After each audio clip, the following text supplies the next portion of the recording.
What? There's an echo. There's echo. There's an echo when you speak.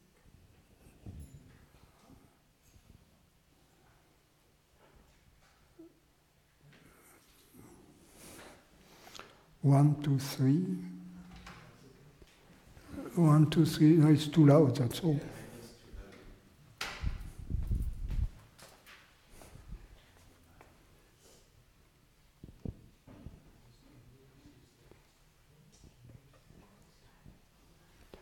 One, two, three. 1, 2, 3. It's better? 1, 2, 3. Yeah. It's enough? Yes.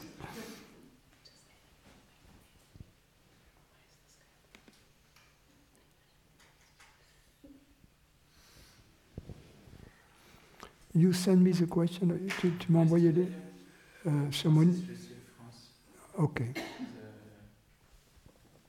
question on the chat or in the chat, something like this. The subject.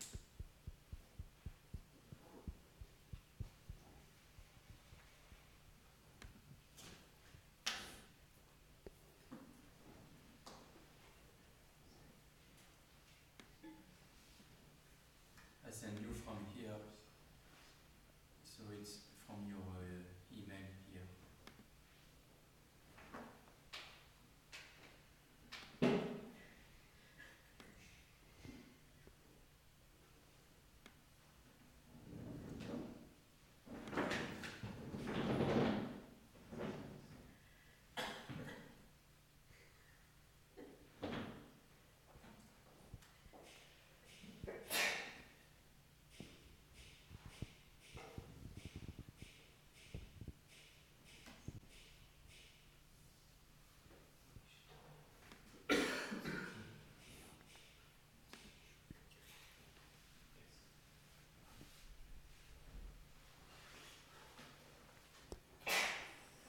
Il y avait qu'une question, c'est ça? Oui. Ok, d'accord. Yana. Yeah. Okay. So I'm going to start with yesterday's questions that I didn't answer online. Yana says, to continue your idea of the movement of the totality of the universe, it just feels like what appears is in total harmony, one overall information slash energy, which we perceive as discrete energies / info, which would result to that moment in perfect balance. Nothing can be in or out of sync, there is no reason cause per se. More actually, what we perceive as each moment, it's more of all happening at the same time, past and future, all information contained in one dot. All is there, somehow we see it in a narrower and sequential manner. I'm not able to explain it better, I'm sure you can, how this narrow view of what has appeared, I don't know. It's as if there is a sort of programs which draws the veil until consciousness decides to unveil itself to itself. Can you explain? I'm not sure I can explain. I can explain that.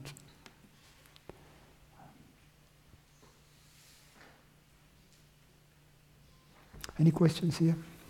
No?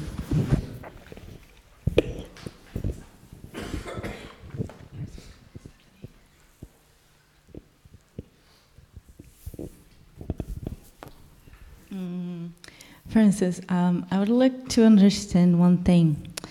For example, in this tradition, like for example, Ramana and Nisargadatta, they always talk about the body, the death of the body, and the realization of the self and abiding in it, so you don't need to be reborn in this world. So, and like being a suffering too.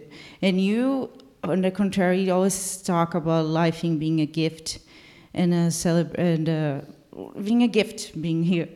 So I would like to understand that, because I resonate with the thing with like realizing your true nature, so you don't need to be born again, because in my experience, it's not fun. It's not a gift. So I would like to know, where is it? And it is because, like, in India, it's too much poverty and too much hot, and you do what you like all day and you have fun all day. How is it? I don't understand. Well, I was raised in poverty. It was it was during the war, actually. We didn't have much to eat. We couldn't heat the house. So in the winter it was very cold. Didn't have a bathroom. Not much food, no phone, no car, an old bike. So it was Indian conditions. And I wasn't that miserable. I think the real misery is psychological. I'm not saying if you have the choice, right? But I think the real misery is psychological. There are people, they have good health and they have no material problems, and they commit suicide. They are desperate. You see?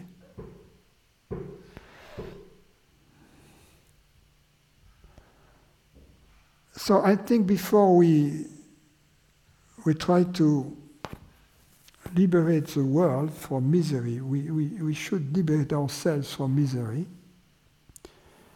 and then see whatever remains to be done, or whatever can be done, depending on our God-given skills, and propensities, and enthusiasm, what we would like to do. Now, going back to your question, I guess I am more optimistic than Maharaj.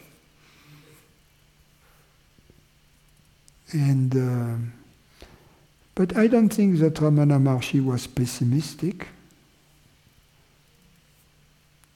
You read him as being a pessimist? No, it's not. It's about all this tradition of do not be reborn again. It's not only them. I think a lot of other teachers teach like that. The liberation is to not be reborn again. I think before we worry about being reborn again, we have to find out who was born, to see whether the problem of being reborn will arise for the one who allegedly was born. Right? So, because otherwise we assume things that we have not investigated. Find out who was born and who might be reborn. The body was born, but when the body dies, it cannot be reborn, right? It will be a different body if anything gets reborn. So, what is it that gets reborn?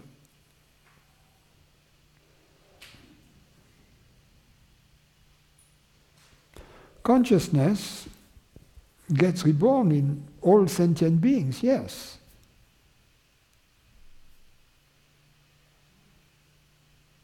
But it gets reborn with every new baby in the world, and every new cow, every new chicken, every new sheep, every new fish.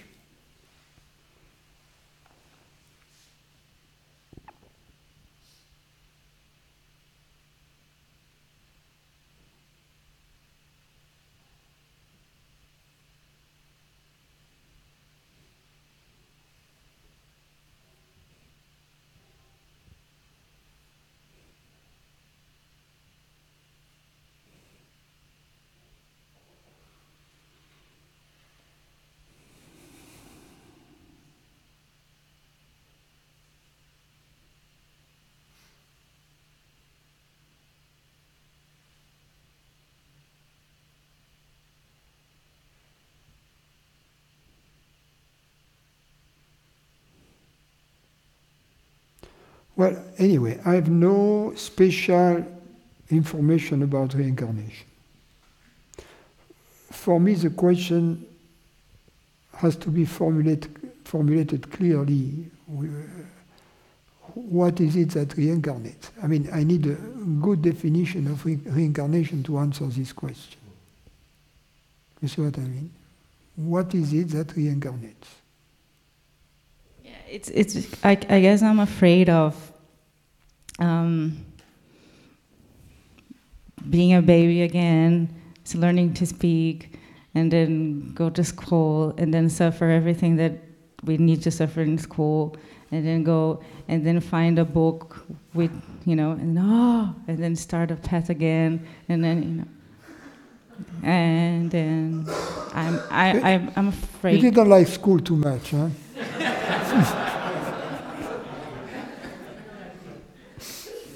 I can tell. No, I did not. I didn't like. But you like chapatis. You like chapatis. What is chapatis? Chapati. Huh? No. Huh? She's not Indian. No. I didn't even know what is You that. don't like good food. Tortillas, yes.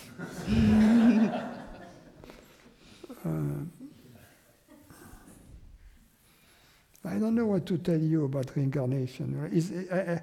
I think we have more urgent problems than that.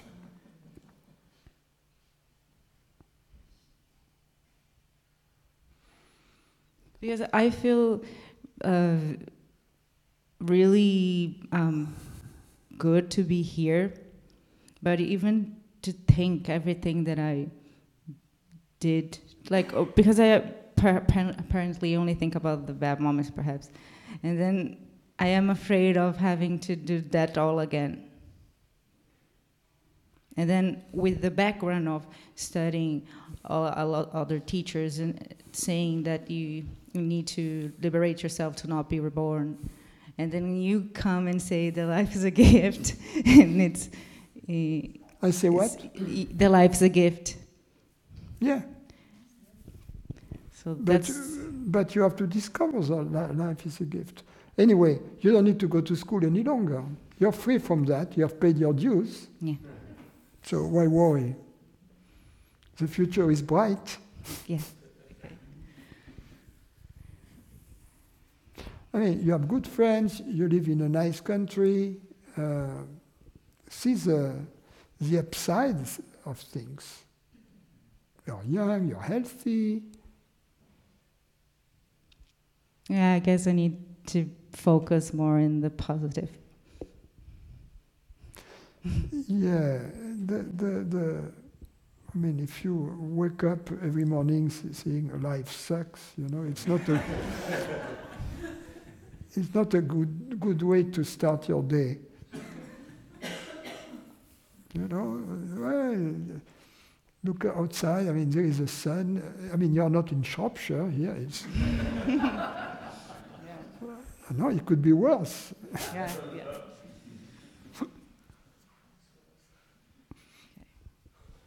Right. Thanks.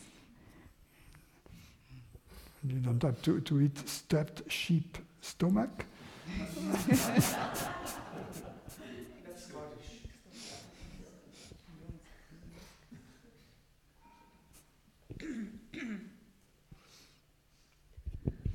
As you can tell, I'm not inspired by reincarnation questions. It's funny because actually she and I were sitting around this morning talking about this, and as I didn't plan on getting on the mic about it, but we were talking about, there's a bit of Nisargadatta where he's writing about his imminent death, because I guess he's riddled with cancer, and he's saying, I just heard that this body has a cancer diagnosis, and I couldn't be happier. He's going on about what a fantastic piece of news it is. And I mean, I've learned by watching you not to expect you to answer for him, obviously. It's just an interesting thing that he is, it seems like some of the Indian teachers have a certain kind of, cry when the person's born and celebrate when they die, this kind of thing. I've heard it a few times in that tradition. And we were just... That's weird, they are not Catholic though. Well, conditions in India tend to be a little rougher than here. And I don't know, but we were commenting Oh, no, we have that here with the Catholics too. Don't worry. We were just admiring how... It's a valley of tears here, right? Yeah. Is that what Temecula is? No. That's what the Christian says, right? A valley of tears, right? Huh? You say that in English? Yeah, valley of tears. Yeah. Good luck with that.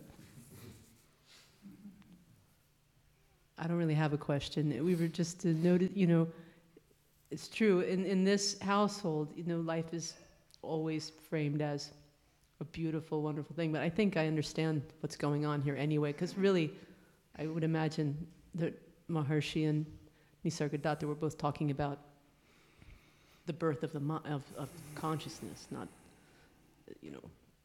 the birth of the body without the birth of awareness is cause for tears.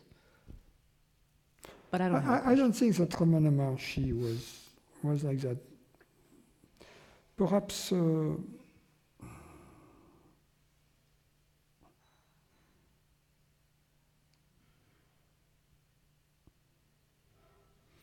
if the body gets old and aching, I can understand that there is a longing for being liberated from the body. Yes, that I can understand. But she's very young. If the body is not aching.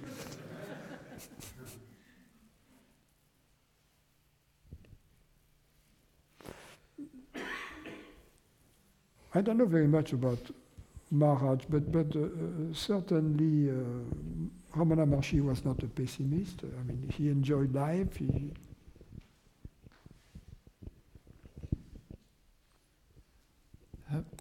I have a question that may be too wet. Caveat. In these circles, but not here, but in other circles, you hear a lot about heart opening. And I guess my question is that the equivalent of what you call transparency?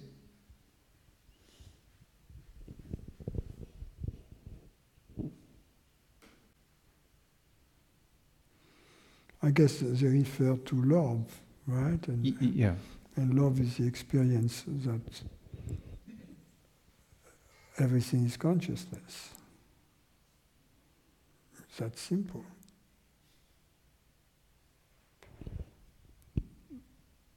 It's often described at a somatic body feeling level. Yes. Like a sensation. Yes, then that's the experience of a body which is struck by love or by presence, which is different of love itself. It's always this distinction between spiritual states and consciousness.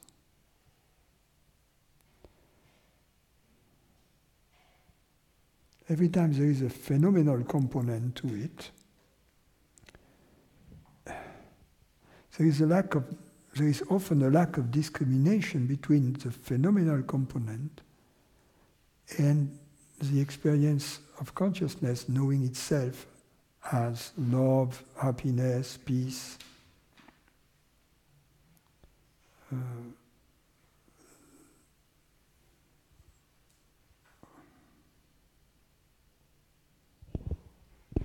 And the problem with the body aspect of it is that it is impermanent. So there is no point getting attached to it, trying to reproduce it, and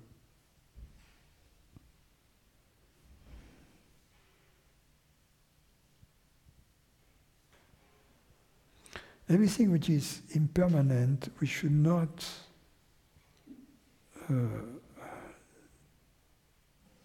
try to reproduce it or become attached to it. Even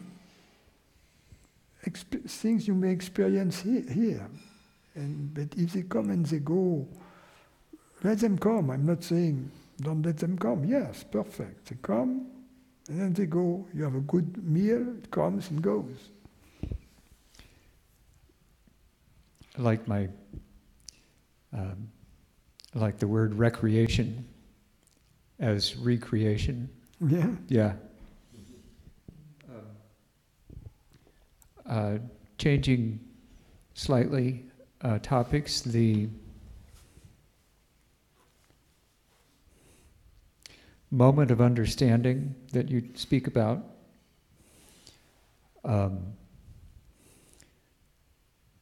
working on a problem, for example,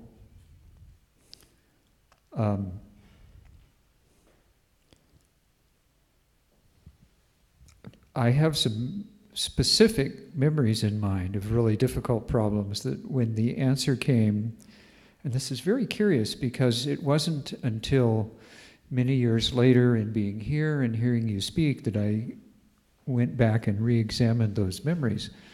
But at the moment of understanding, everything disappears.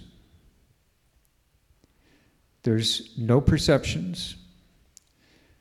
There's no sense of being in a body or in the world or in any location whatsoever. There is only the most kind of abstract, purist,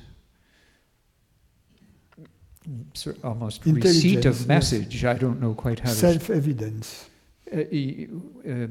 Yes, and the thought that for me tends to come after is like,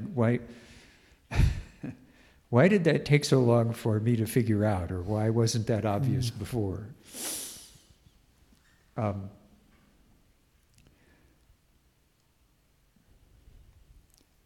not sure what my question is, but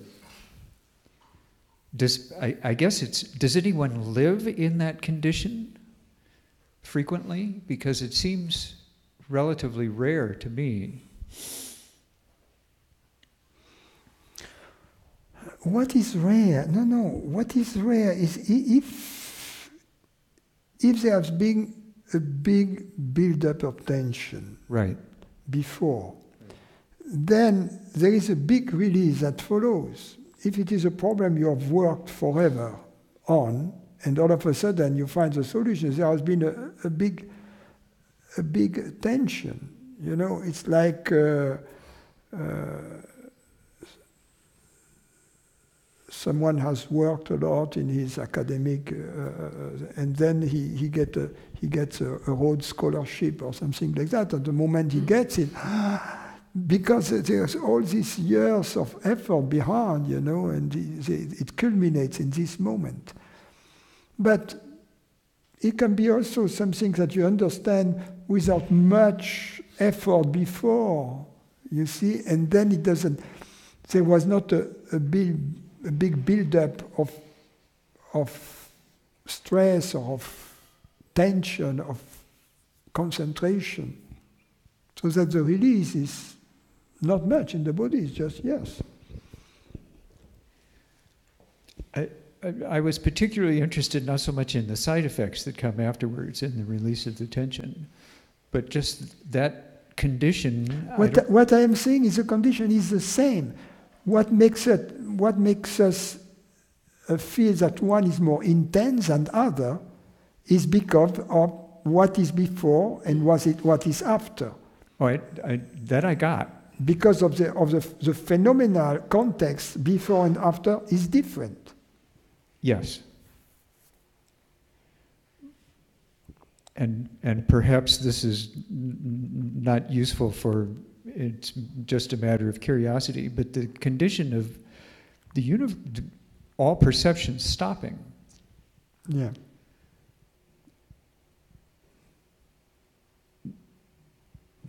that seems unusual and exotic somehow. Every time we understand something, it kind of...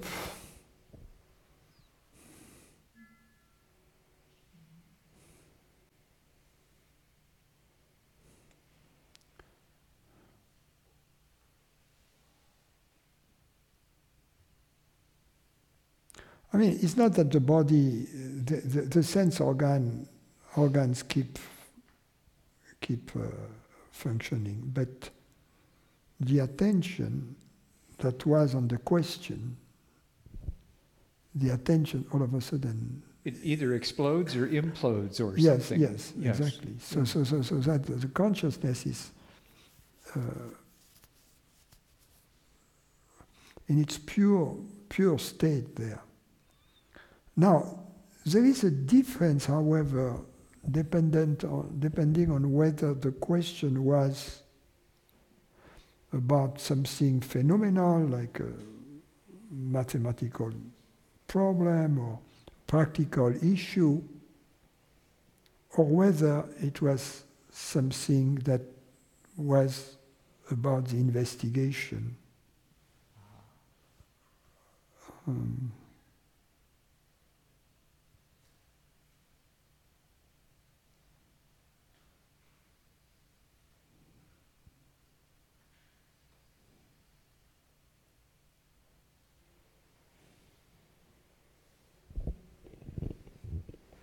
That's very helpful. Thank you. Going back to the opening of the heart,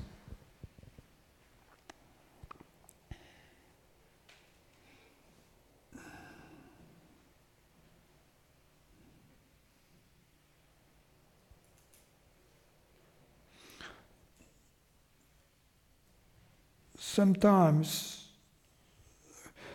we have to, when people say that, it has to be taken in context. Because often it may be wet. But in the Indian tradition, there is a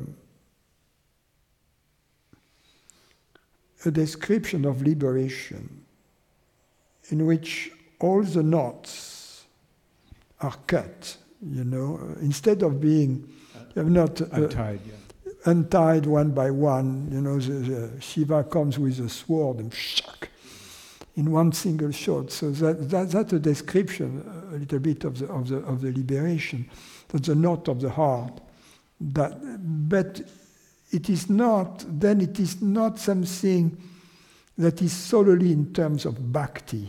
It will be something global, something in terms of understanding of absolute happiness, etc. It's not.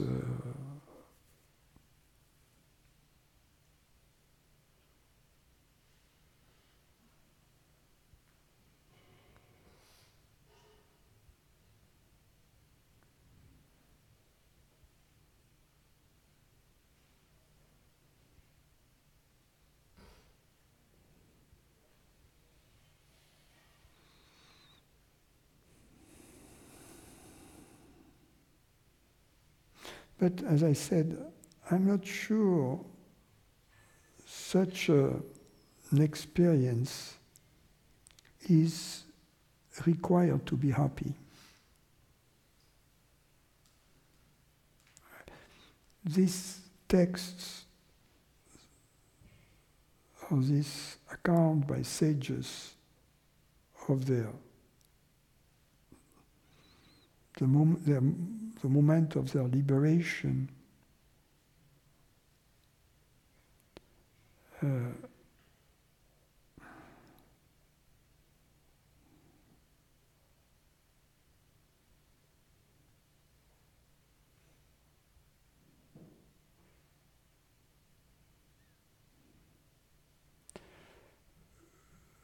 my view, show only one among many possibilities of liberation. Because that which matters at the end of the day is to be happy most of the time. And whether that happens through this big short experience and then some adjustments after that, whether it happens just through adjustments and you reach the same.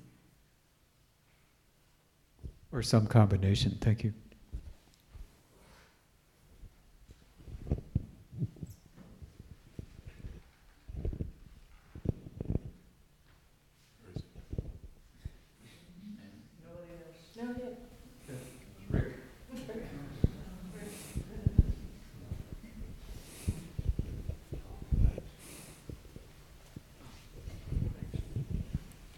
Francis, if you could just, is it working? Yeah.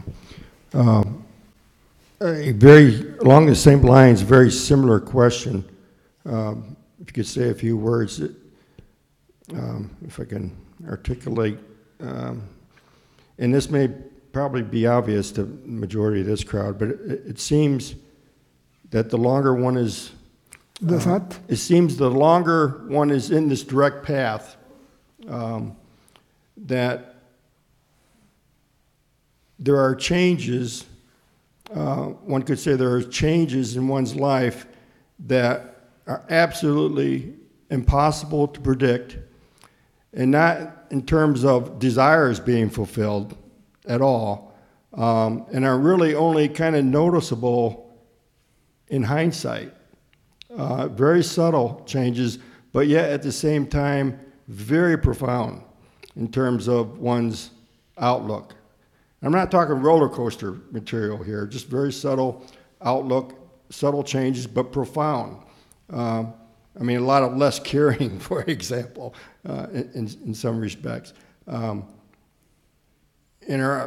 sometimes more obvious to those around you than, do you even notice before you notice it yourself. Is that normal? In other words, even the happiness is in hindsight. Yes, yes. It's not like, yes. Woo, Yes. It's in hindsight. I can see that myself in people. I see people that I've known, 1 year before, and I see when I met them that they are lighter, that they have a better connection with their surroundings, better relation with people, they are more open. And then when I ask them, they say, "Oh, I feel more miserable."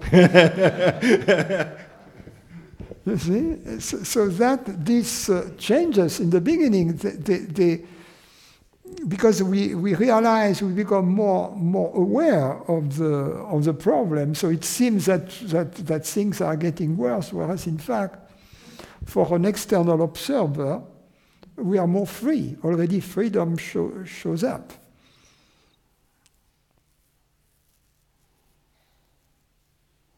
But then after some time also you catch up, yes.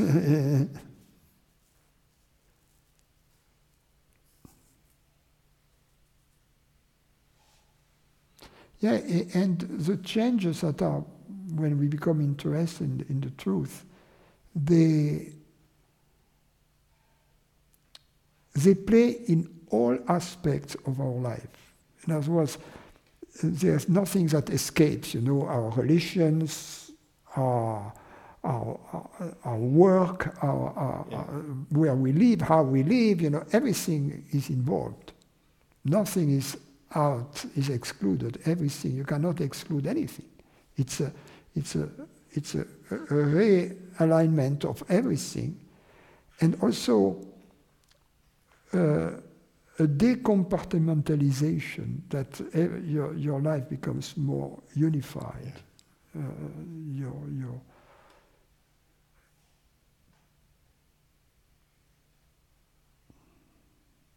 And it seems in a way that's almost impossible to predict. Oh, yes. It's not something that you would think would be, you want necessarily. It's just... Yes, because we still will get yoga exercises from life to to help us kind of finish the work to the extent it can be finished, you know, to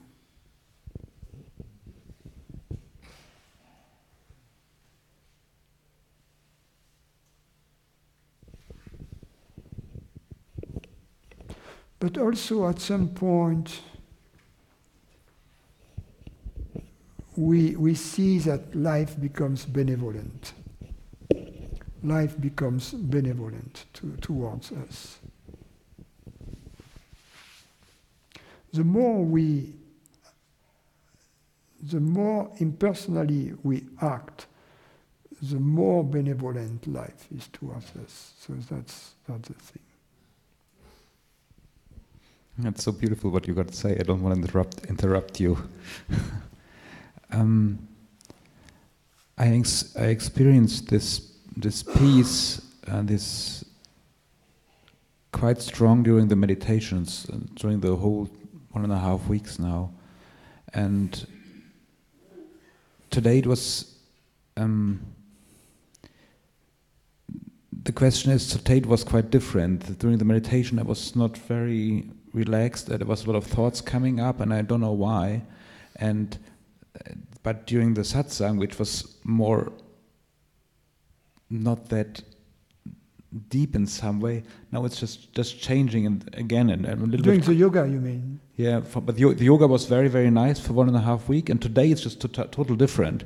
The yoga was more a little bit. I thought I'm lose the peace. I just can observe in some way. There's just thoughts coming up, but now just being in the satsang, it's just so beautiful. And is there anything to do, or just to just let it happen? It's like it is, and just it's like. Is there anything to do? This is the question. When you have agitation in the thoughts,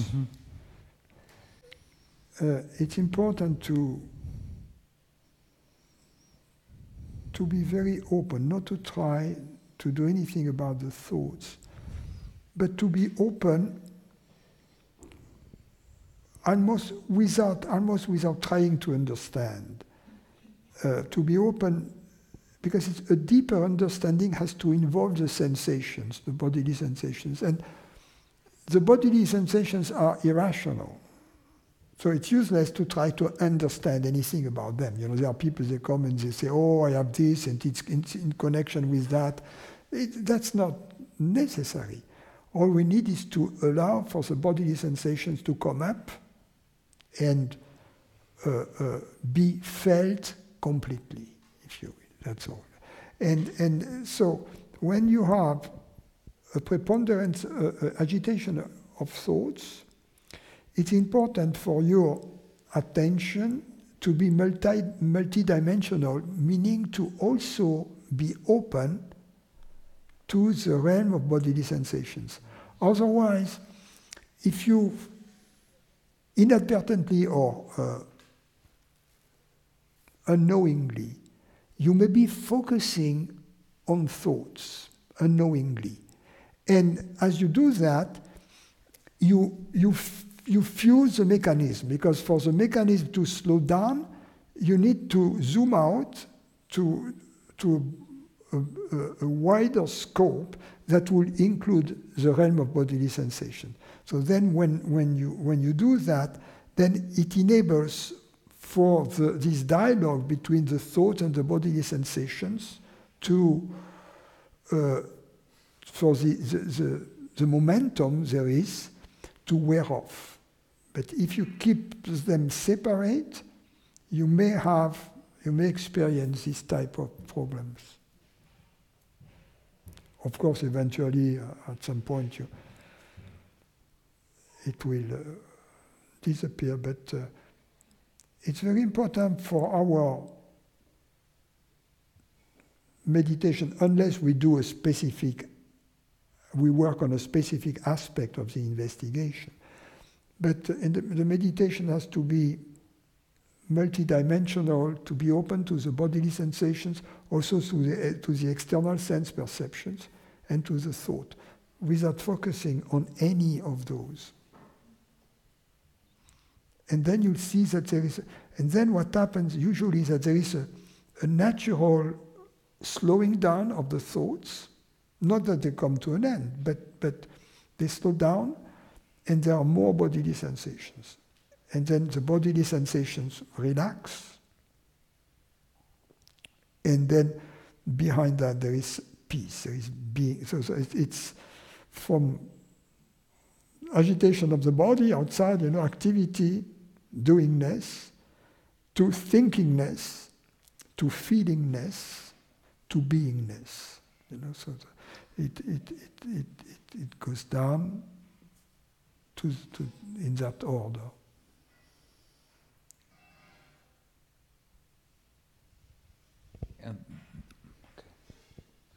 That what confuses me a little bit is just coming to the yoga, be in the peace, doing the yoga, just have agitation suddenly, and now just the satsang is starting and the peace is perfect there again. And it seemed to be like, it's happening like the weather, it's just happening. I have no influence. I think it's just allow it to be, in that way. My idea was just, can I hold the peace? Have I got a possibility to, because the peace is just there when it wants to be. I mean, it's not there, it's not there. It looks like that a little bit. Oh, yes. The real peace is always there, and it's always at the same place. The real peace is independent on the state of the mind and of the body. The body can be very tense, on the dentist chair when they tell you, relax. I love it. Relax. But you can be in inner peace, just that the body doesn't want to be. How can I remind me when the agitation of the body is there that the peace is still, that I didn't lose the peace? The peace is that which perceives the agitation, always. Okay, yeah. So the agitation points at the peace that perceives it. Okay. And this peace is always there. It's like on the surface of the ocean, there might be waves, or it may be flat. But in the depth, it's always peace. Thank you.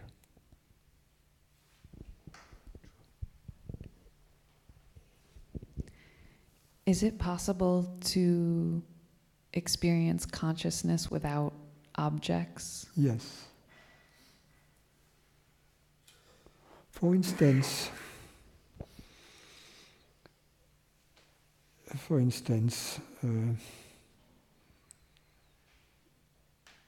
when you understand something, when you understand a joke,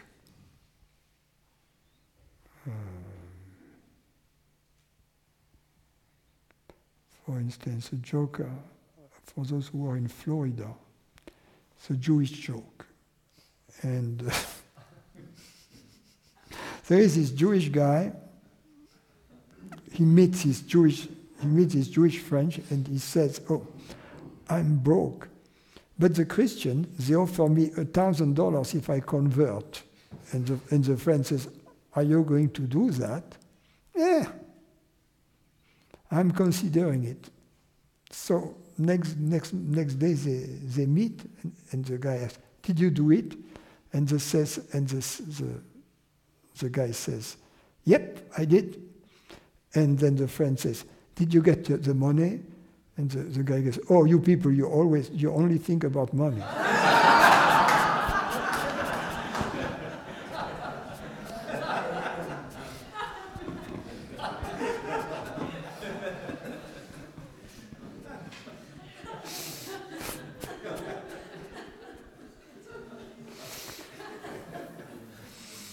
So, you see, you didn't know where I was going up until the punchline, right? So, before you heard the punchline, you couldn't possibly laugh, right? You have to wait until the joke is over to understand it, right? I feel like during that waiting period, I'm still holding the memory of the joke in mind. Yeah, but you're holding the memory of the joke in mind up until you understand it.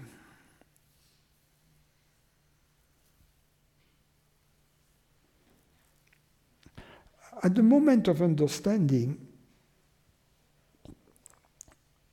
the thought that is being understood is no longer present.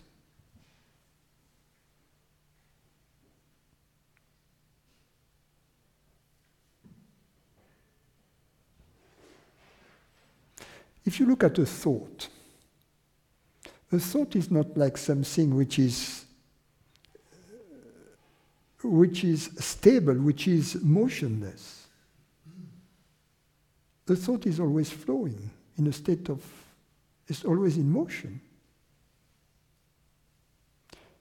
If you stop a thought, it dies. Thoughts cannot be stopped. Are you following me? Try to stop a thought. See what happens. So, in order to understand the thought has to be finished. Because you cannot understand an unfinished thought, because it needed to be complete with a punchline to be understood. But when the thought is finished, it's dead. It's no longer present. That's the point I'm making. And in order to laugh, you need to have understood, right? So the understanding takes place between the thought and the laughter, to make it simpler, right? In other words, it takes place in the interval between two perceptions. And at that moment of understanding, there is only you. There is only consciousness, you, right? But the thought is no longer present, and the laughter is not yet present.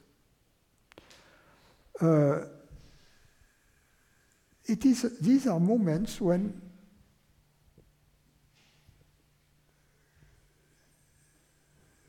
it's the interval between perceptions. Same thing if you ask yourself the question, am I conscious, or is there a consciousness?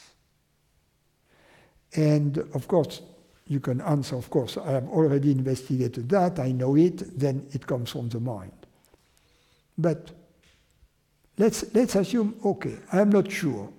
I want to find out again whether there is consciousness. You can go to some experience, right, that tells you there is consciousness. But this experience, although it happens very fast, is not a perception of something. In other words, I don't know that I am conscious because there are perceptions. Because a consciousness cannot be inferred from perceptions. Because to infer something, we need to have prior experience of the thing we infer. Okay? So people who say that consciousness cannot be experienced, that we experience only objects, perceptions, but that consciousness can never be experienced, they therefore cannot make the statement that we know that there is consciousness through inference. Because inference requires prior experiences of the thing which is inferred. Case in point, if there is smoke, there is fire. Fire is inferred from the presence of smoke. Why? Before I have plenty of past experiences in which I experience both the fire and the smoke. So to infer the fire from the smoke requires a prior experience of the fire. In fact, a multiplicity of prior experience. But let's assume only one, for the sake of the argument, at least one experience. So in order to infer consciousness from the presence of perception, we need a prior experience of consciousness, which is precisely that which is denied by those who claim that there is no such a thing as the experience of consciousness. So they are making a logical mistake there, because in this case, we cannot infer anything. And the interval, going back to the joke analogy, the interval from, when the joke ends until you laugh, that understanding, is that a state or is that the absence of states? No, because it's the absence of state.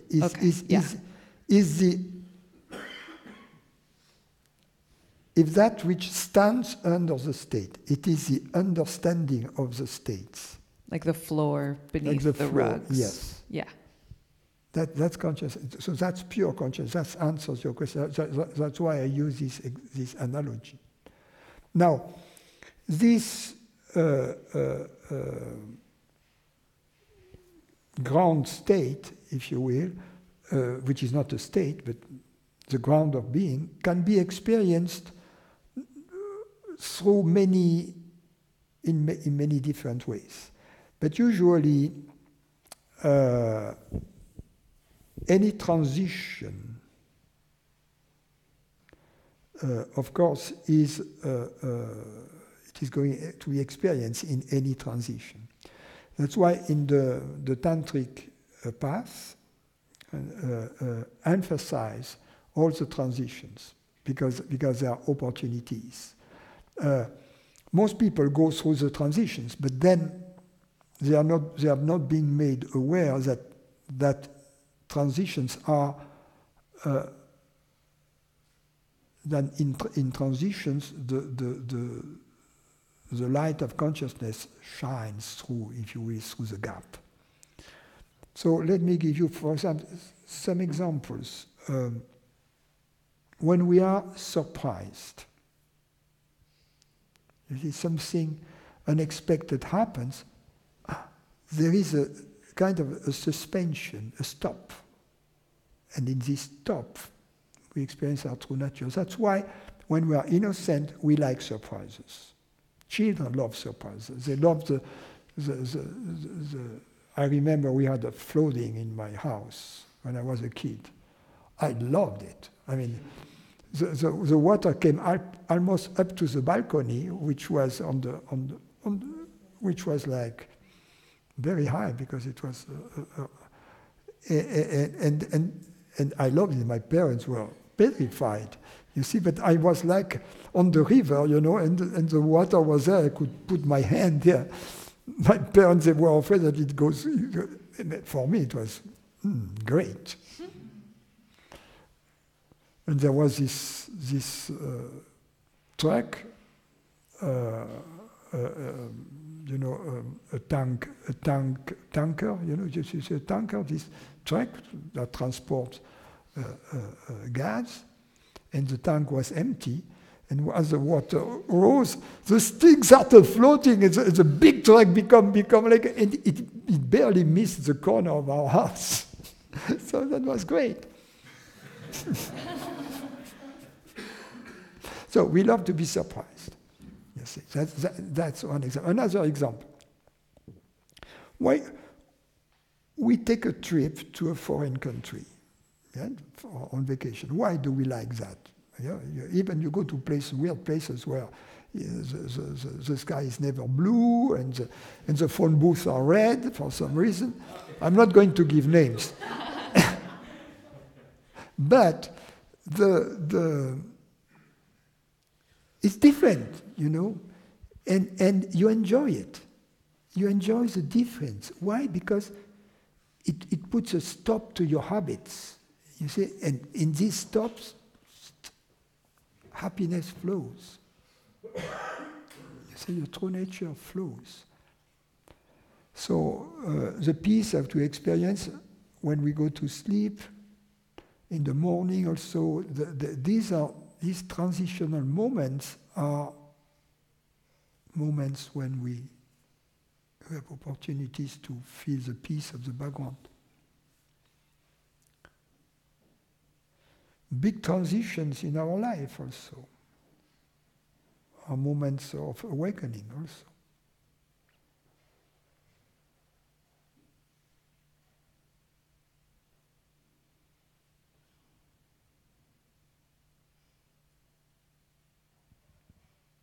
It is the same thing also in the yoga, just to show you the generality of that on the tantric path. The space I speak of in the yoga, it is the space between bodily sensations, right? So it's the same interval. Just as there is the space between thoughts, there is a space between bodily sensations.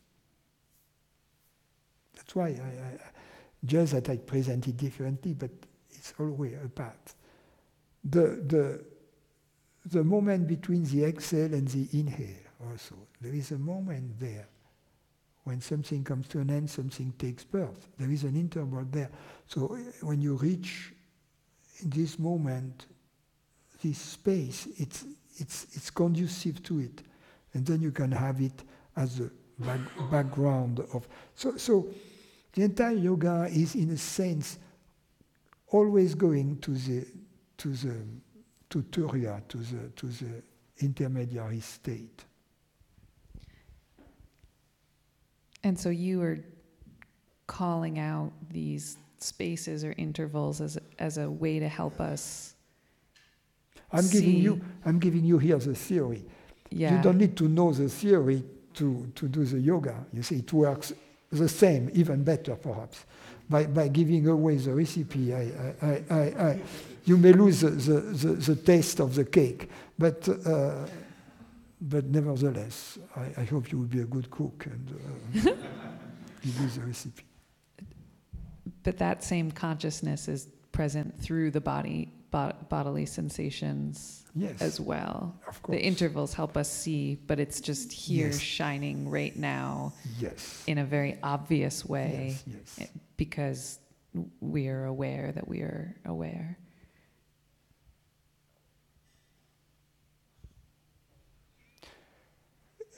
Being aware is the experience of happiness, nothing else, yeah, and peace, inner peace.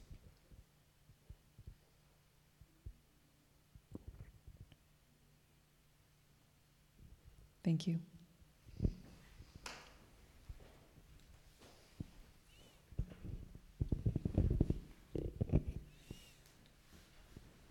Francis, I'm wondering what you think about night dreams.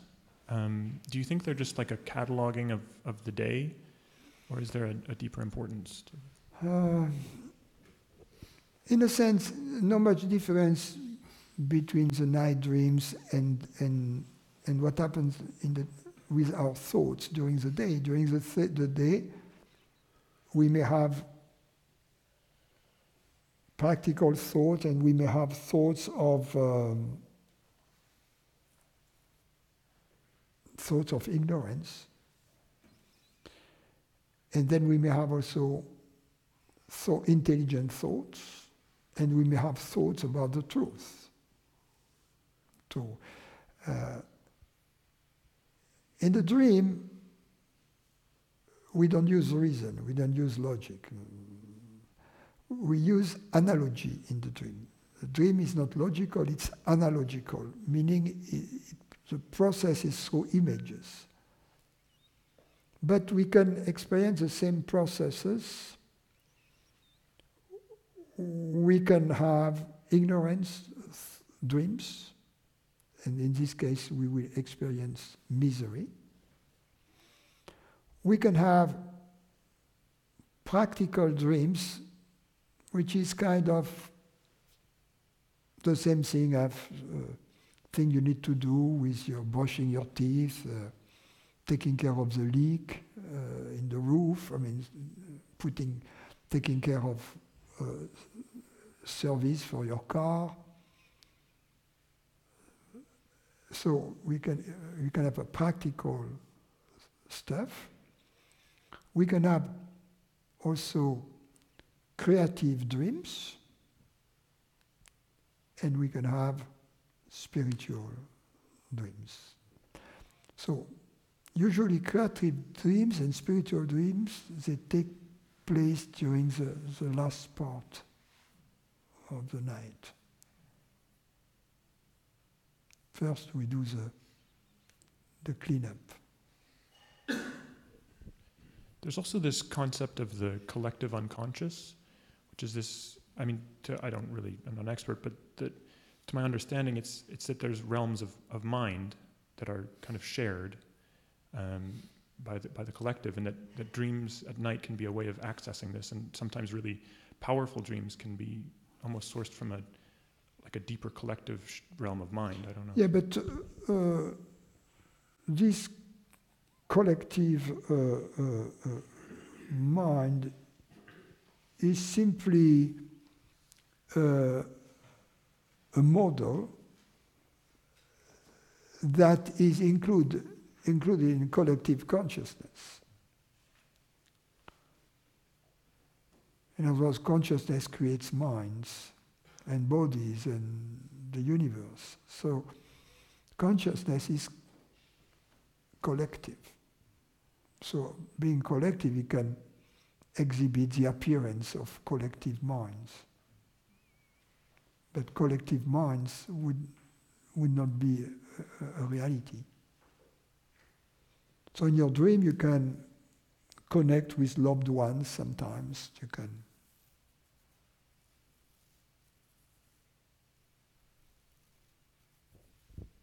So I guess the idea that our minds kind of share.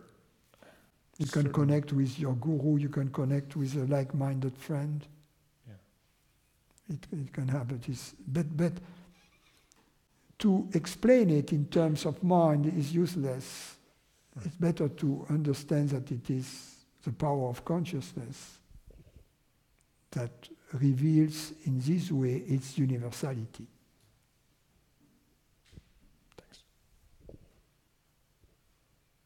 You can have telepathy during dreams, for instance. But to explain it in terms of telepathy, meaning a communication between minds, is too limiting. In fact, such an experience is the proof that you, as consciousness, have access to several minds.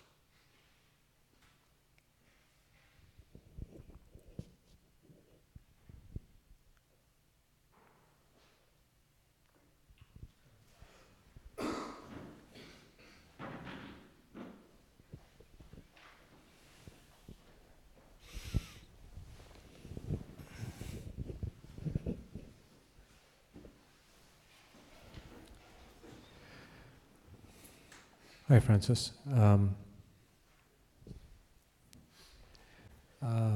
wanted to clarify just what you said a little earlier about consciousness not being an inference through perception. Mm-hmm. I understand that. I just am having trouble fully digesting that. The way I understand it is perception is not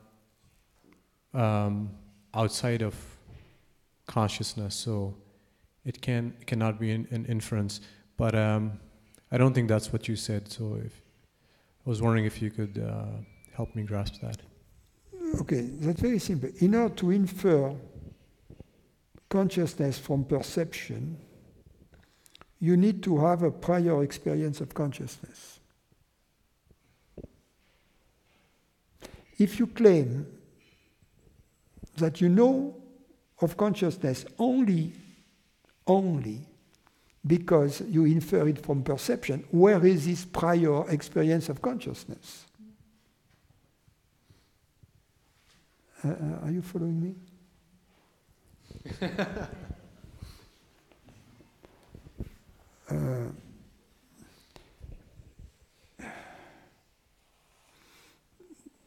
Yeah, I know it's complicated, this thing. It's complicated.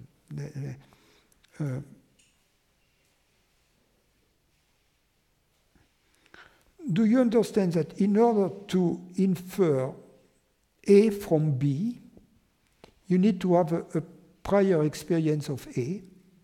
Is that clear? No, that's very important. Yeah. Okay.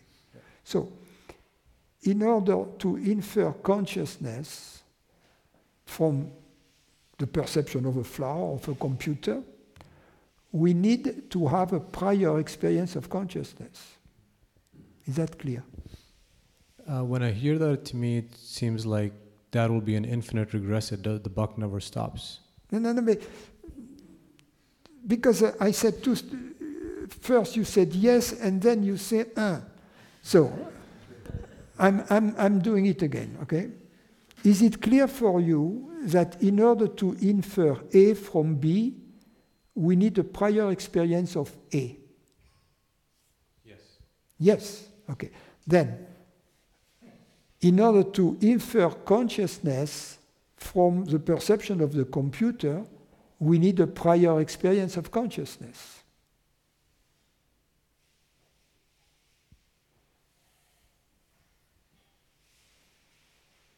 A is consciousness, B is a computer.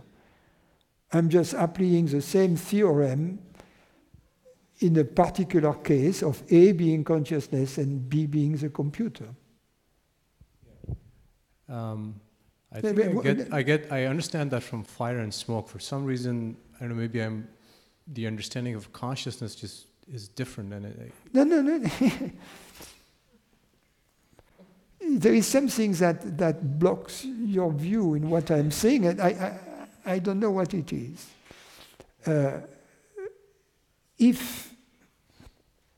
Third time. Because you agree that in order to infer A from B, we need a prior experience of A. So in order to infer consciousness from the perception of the flower, we need a prior experience of consciousness.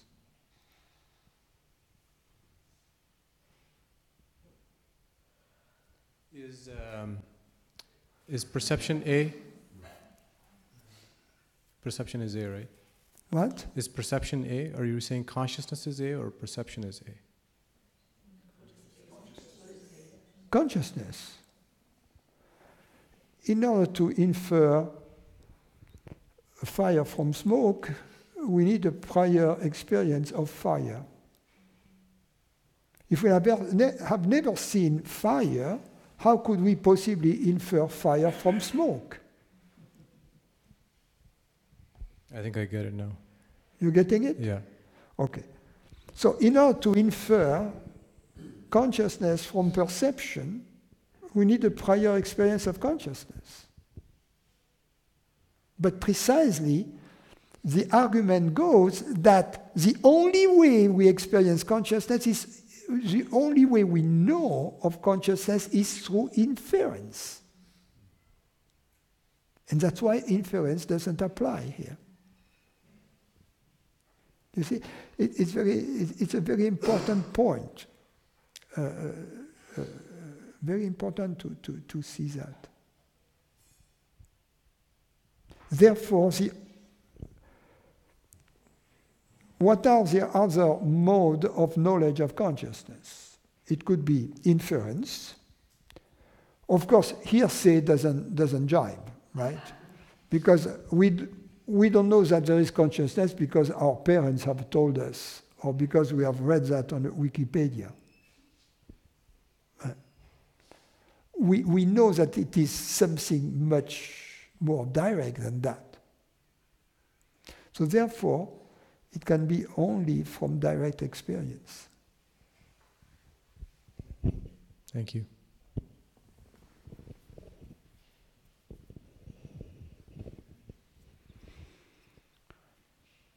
But I use that to, because you see, the argument goes that we never experience pure consciousness, that we only have the experience of objects. You see? So then, how do we know that there is consciousness? If we only experience objects, how do we even have the word consciousness? You see? Why would we give the word consciousness to something that we don't experience? When we give the word unicorn, we don't but we have experienced goats and horns. So a goat with only one horn is something we can visualize and experience. But consciousness, invisible, no qualities, it's not like a unicorn. There is nothing that we can attach to it to represent it, you see, unless we had experienced it.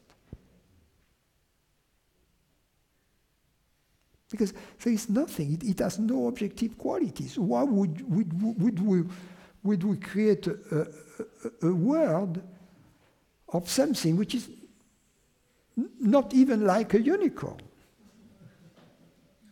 Something that people claim can never be experienced or represented.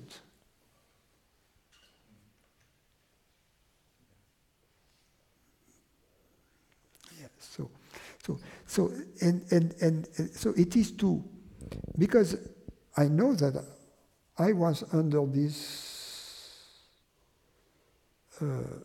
belief, I had this belief that, which is simplistic, that most people have, that we know there is consciousness because we experience objects. You know, most people believe that. And it is very important to understand that it is not possible. Because consciousness, the other way to look at it is to say, okay, the experience of the flower, of the rose, the experience, there is a rose here, and the experience, I am aware of the rose, are two different experiences, right? We have two different formulations. Because the object of knowledge in one case is the rose, and the other case is the awareness of the rose. So there are two different experiences, to be aware of the rose or to be aware of the awareness of the rose. So people who claim that there is no experience of awareness claim that the only experience we have is the experience of the rose. But where does the awareness come in this picture? It's like the magician, you know, up, out of the, all of a sudden, a pigeon, you know, comes out of the, a white dove comes out of the pocket, you know. That's very important, because we have this something in us that denies the possibility of the experience of pure consciousness. And it's very important to eliminate this obstacle from the mind, to be open to the possibility of this experience. Because then once we are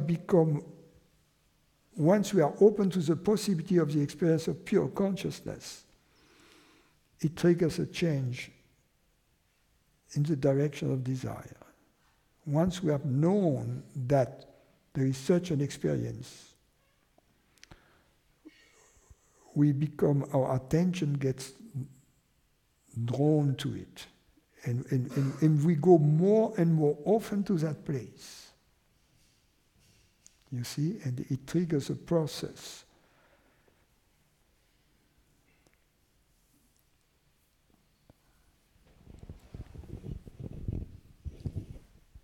And the experience of the qualities of awareness or consciousness, like peace, like joyful happiness,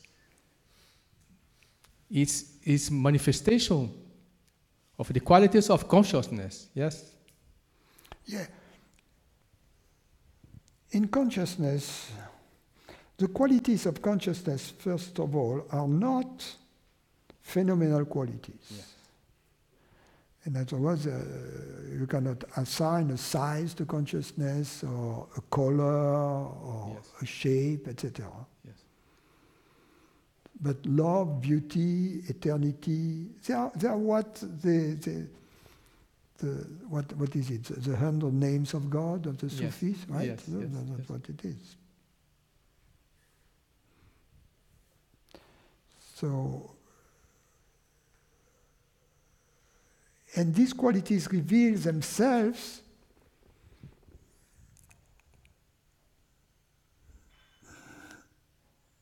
in various circumstances, but there is something that they are kind of always present together.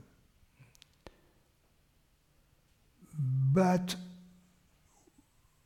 for some reason, one seems to be more preponderant in a given context than the other. Yes. Because, for instance, you cannot have love without understanding. Yes.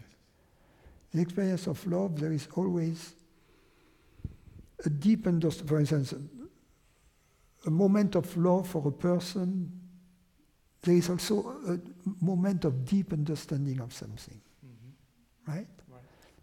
So there is a form of intelligence that goes with it, but there is also beauty in it. You see? Yes.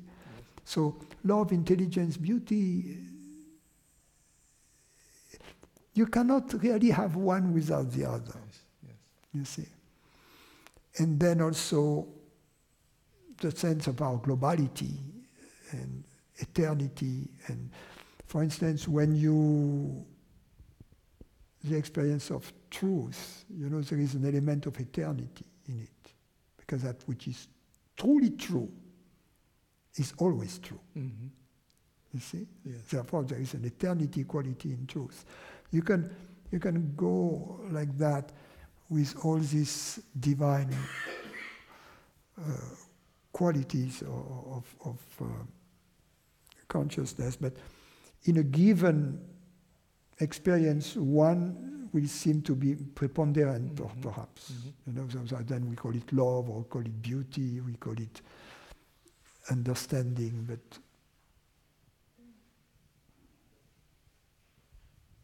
thank you.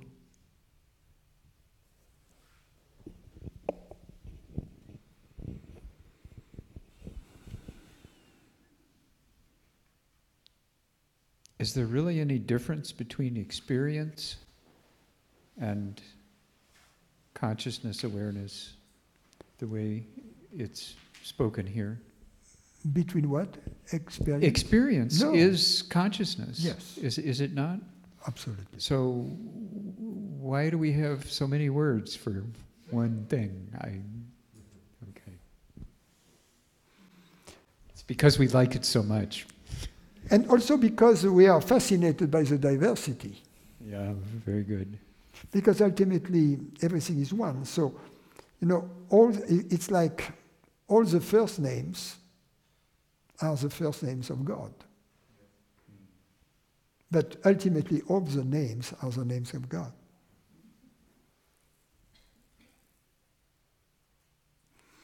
There is this book, The Morning of the Magicians. Have you read it? I haven't read it, I've heard of it. By a French guy. And there is this story that in the Himalayas there are monks, and they have a supercomputer, and the computer is in sequence trying all the names because they are trying to find the name of God.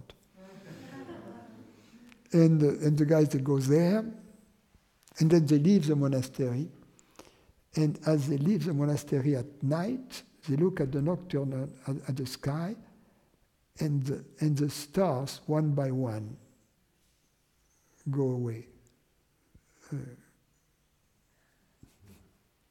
The computer has found it.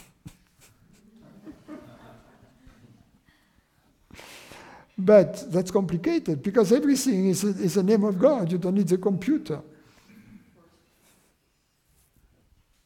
The place upon which you stand is holy ground.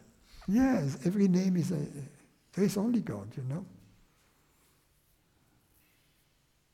There is nothing but God.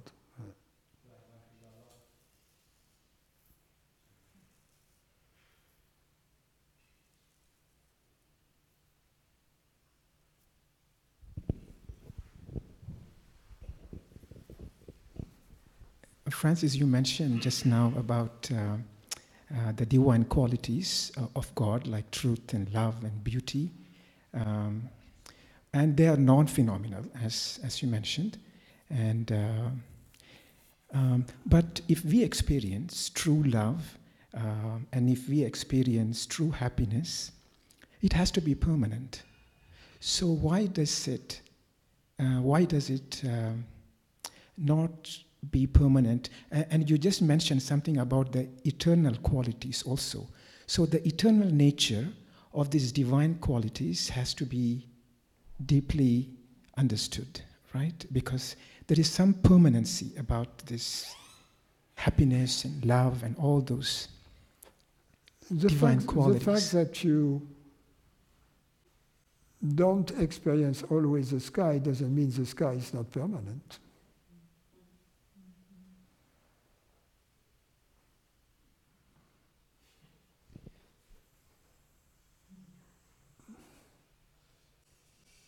But the experience of awareness is always there in the background. And yes. So the point, actually, one of the things that in your the point is that the mind believes to be miserable, whereas in fact it is enjoying it. That's the story of the old ladies who are always dissatisfied. They like to complain. If you remove them the possibility to complain by telling them, you love complaining, right? Then they get mad because they love being mad.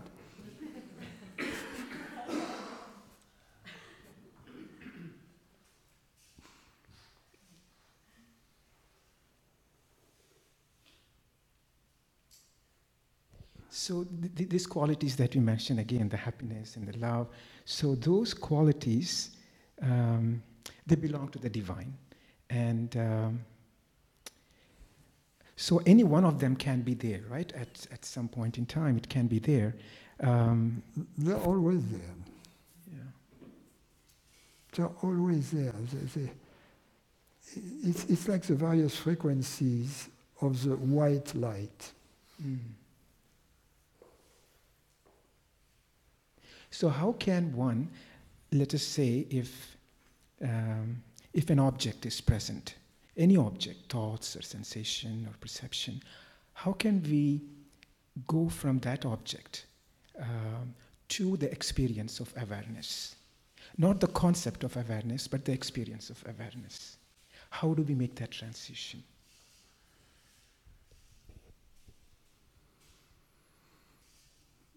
By understanding that the object is the awareness we seek, manifesting as this form. That's Quran. Wherever the eye falls is the face of God, right?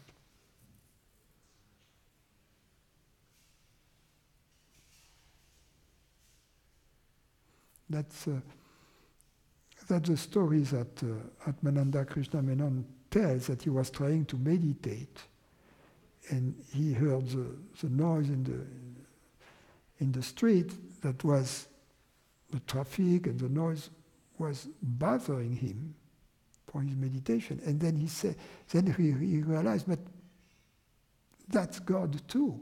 I'm trying to see God through the meditation, but that's already there. So he said that coming, noise, coming, welcome.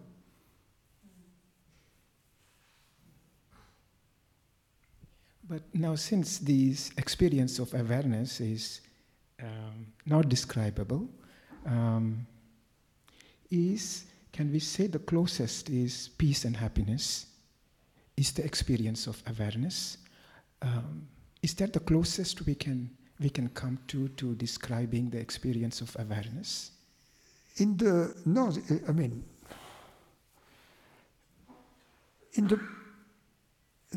understanding, love, beauty, humor,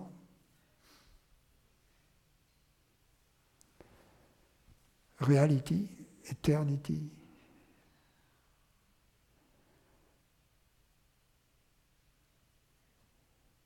life,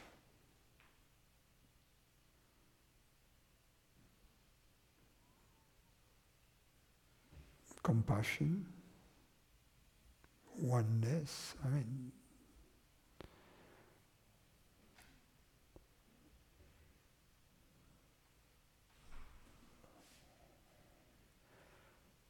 But in the presence of objects, it shines at the benevolent peace in the background of the objects.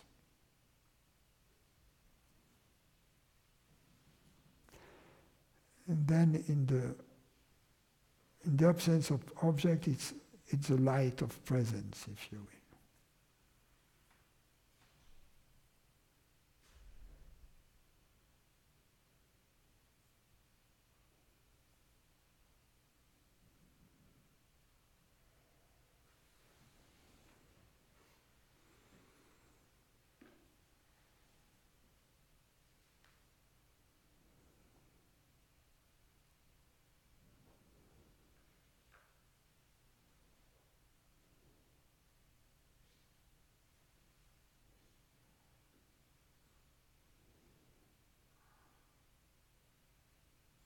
When we are in satsang, we go there very often, and then we come back and forth.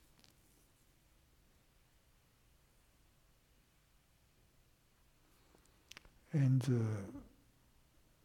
the light of presence then kind of bleeds into the presence of when objects are present.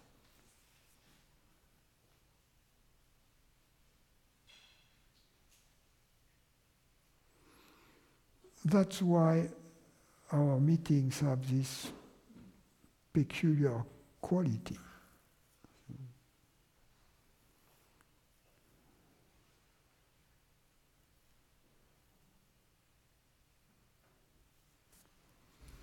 I have a few more questions here online.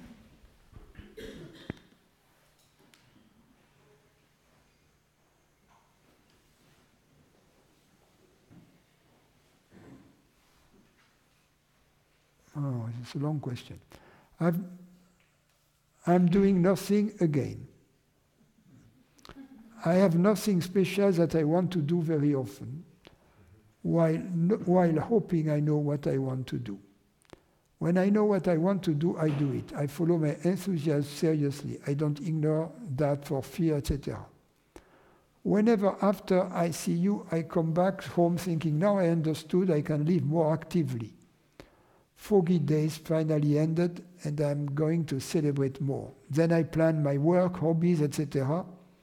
It seems like I finally have my vision for my future, and I'm getting answers after a long waiting. But perhaps for a while I might say, I'm not sure about doing what I planned and I'm not determined anymore. And really, I don't want to do anything about what I planned. My mind keeps saying, I should do something, I'm wasting my time, what should I do, etc. I have a choice to ignore the mind and happily enjoy not doing. But doesn't work since I am not sure if happily not doing is best for me, if it's truly my or his will. There is a good news though. I usually get triggered depressing mood by thinking what to do. It used to come like tsunami, but not anymore.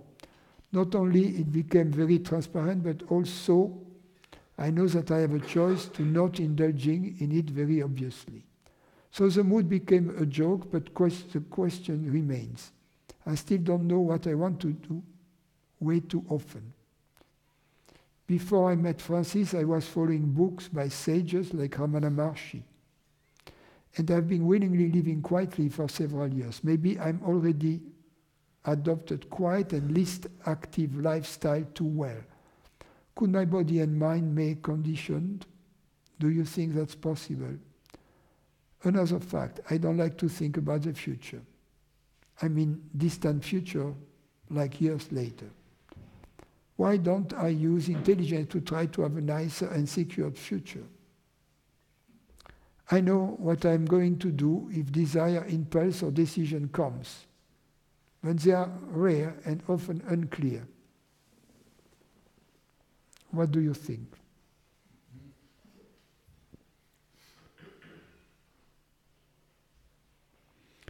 Well,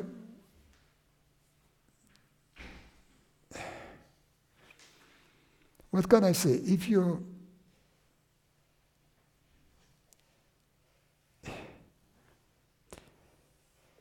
don't need to work, why work?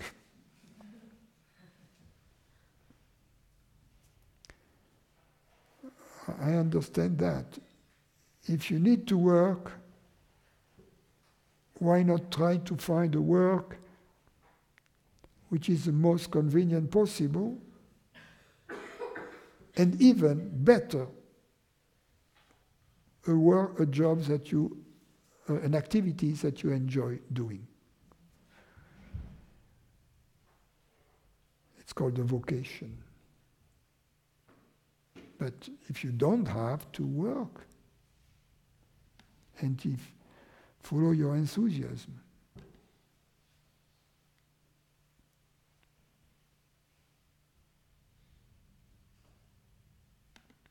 Sujata, he says, why God? When one comes to an understanding that I am not this body-mind but consciousness, albeit a limited consciousness for starters, it then becomes challenging to move from that to the understanding I am universal consciousness. Is it because of this challenge that we bring in God? Because then we can attribute all the qualities of universal consciousness to God? Yes.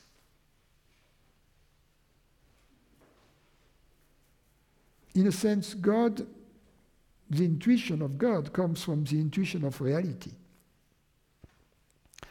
God is another name for reality. Because reality doesn't mean the stuff which is there. It means that which is eternal.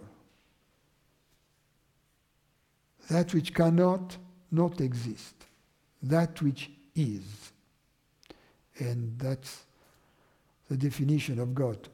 I am that which is. I am that I am. I am that I am. I am that which is. So, God stands for being, reality, etc. As long as there is a gap between consciousness, which is our reality, our Atman, and the universal reality, Brahman, as long as there is a distinction there, there is ignorance. We see Atman as being made of mind. manas, but why would you have two words if there was? So Atman must mean something else than manas. So Atman is discovered to be Brahman. We have to be open to this possibility. Otherwise, God is too far away, and we will never be able to connect unless we become God.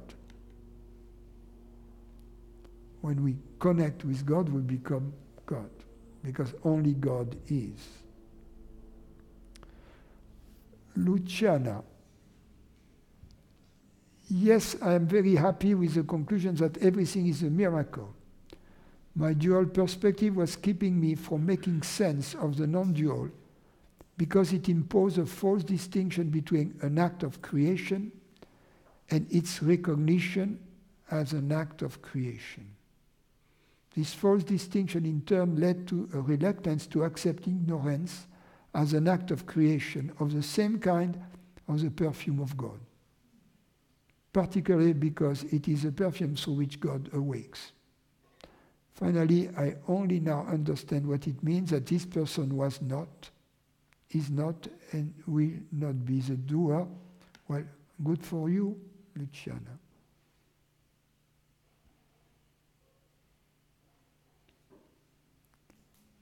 And another question from Luciana.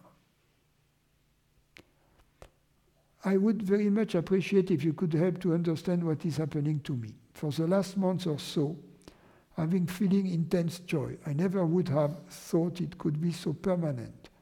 This feeling has been doing all the driving. I cannot imagine now how it would be possible to function without this. Everything falls into place beautifully.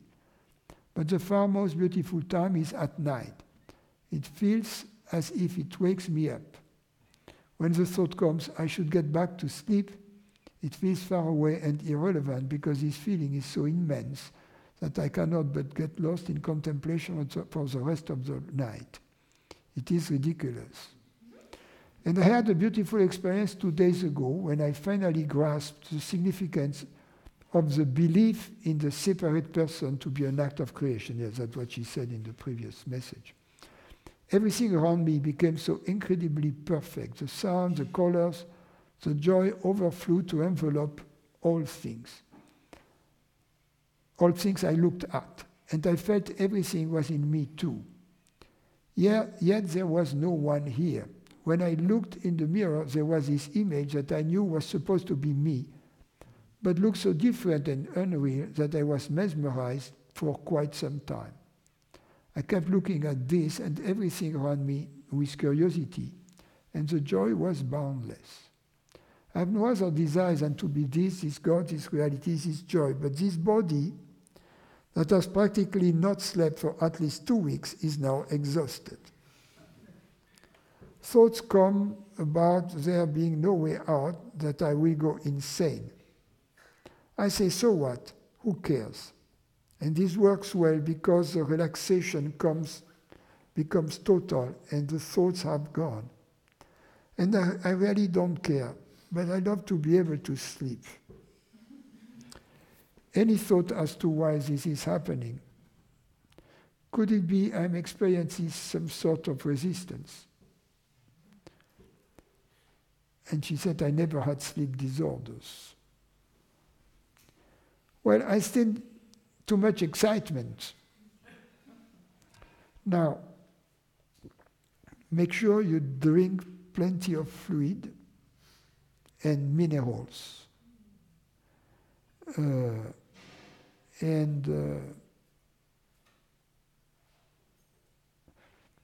Try to take some aids to sleep, some melatonin, for instance, if it works, or something like that. Also to exercise, yes, to go for a run, and yes. Now you may notice that you need less sleep. You may notice that you wake up after only a few hours. That comes with the territory. But even when that happens, don't go into activities any longer right away. Just relax and contemplate. Any questions here? Well, so, no, almost. No? Last one.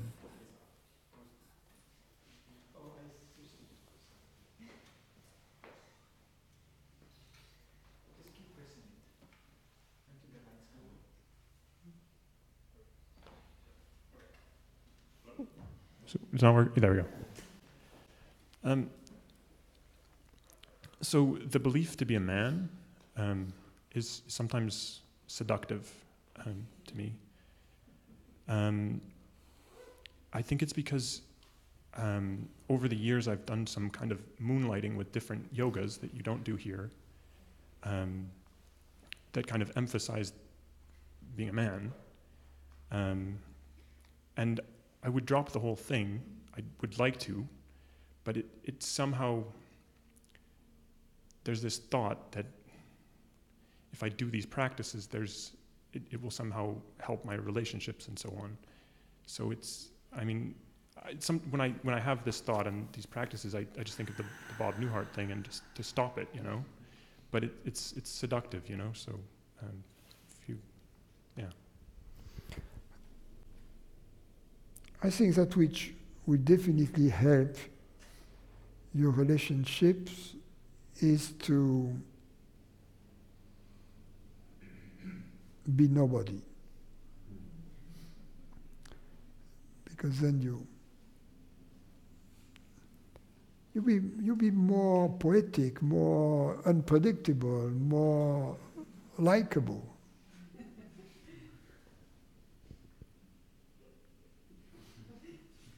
And also more independent.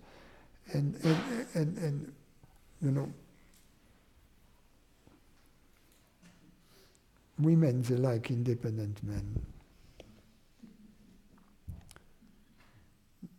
Because they are hunters. So it's not fun to hunt someone who is dependent, you know, you just come there and like, okay.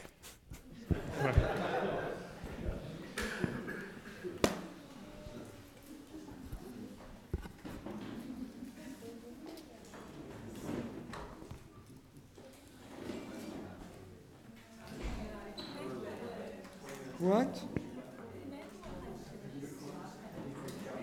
No, it's always the woman who